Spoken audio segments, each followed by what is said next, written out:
Yeah, I know people that have shot people. I've lost a lot of friends through gun violence until I actually saw the blade when he drew his hands back. I thought I had been punched or something in the stomach. Ambulance was there in about 5 minutes. From there straight to the hospital. Well, basically, where he punctured my bowel, they had to cut my stomach open, bring out the piece that was punctured so it can heal up on the outside. Just for having a knife, I was kicked out of school.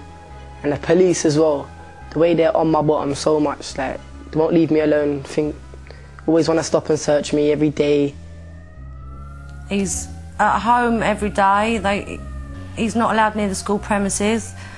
I feel that people probably think he's a thug. The reason that he did have the knife was to protect himself, because he'd been attacked, mugged, had his phone taken from him, money, even his clothes. He's frightened for his life. When everyone was doing their GCSEs, I was sitting down in prison. I got 12 months, I got 2 years consec.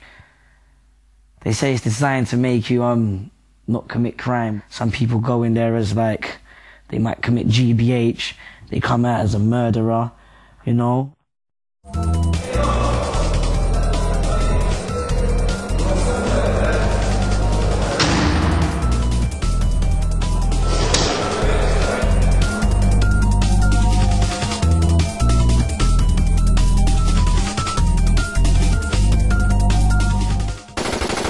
Nowadays, I've seen 5-year-olds rolling with the older gangsters, and I ended up getting stabbed for me to realise, and I've got permanent scars, you know, to prove that. But I think the government needs to do more. There needs to be definitely more support. Needs to be like, for instance, people who's gone through real life experiences where they've actually been victims or they've actually been perpetrators, and get these people to come to certain programs and say, look, this is what's going on, you know, I've been through this and it's not the right way, there is another way. It's very rare help you get about weapon crime, and like, no one really tells you anything about it. They don't really think of them problems until the problems are there in the face. So. What people need is clubs and that, what's up? There's loads of options, like services that are open, but they need to be advertised a lot more so people actually know, like, there's so many in schools or wherever. He should have been told about what might happen to him had he been caught carrying a knife. We've got help now with a youth worker who's been he's been absolutely brilliant, and perhaps if there was that help beforehand, Oliver might not have got into the trouble that he's in now. And I've tried to do my best. But I won't give up. Even though I feel like it sometimes.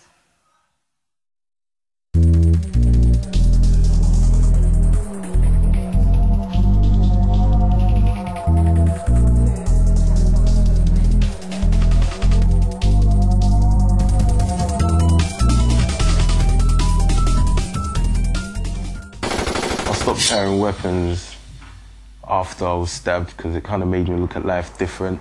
As a kid, I was looking up to the older gangsters in it, and I liked what I saw. I was already caught up in the hype from primary school days.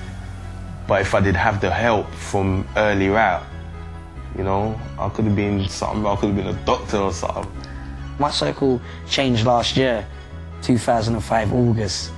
That's when my circle changed. Before that, my circle was like, it was wild. Guns, knives, bulletproof vests, whatever.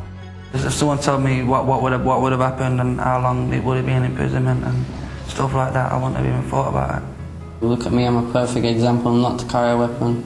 I'm in prison, serving a sentence for something stupid, what I've done out of the spur of madness at the moment. Isn't even a cell, away from everyone you love and you care, and everyone else is suffering for your stupid, foolish action. And if you have conflicts with people, it takes more of a man to walk away instead of picking up a weapon. I would have never picked up the weapon if I'd have known that the consequences of what was going to happen if I'd have got caught with it. What I would say to someone considering carrying a weapon is beware the consequences, don't make any mistakes, Because accidents happen, and just being in that cell so long. If you do go out and you kill someone or seriously hurt someone, you got to remember that people have families and friends. I'm sure there's other way of settling arguments and disputes, not just pulling out a knife and having a go at someone.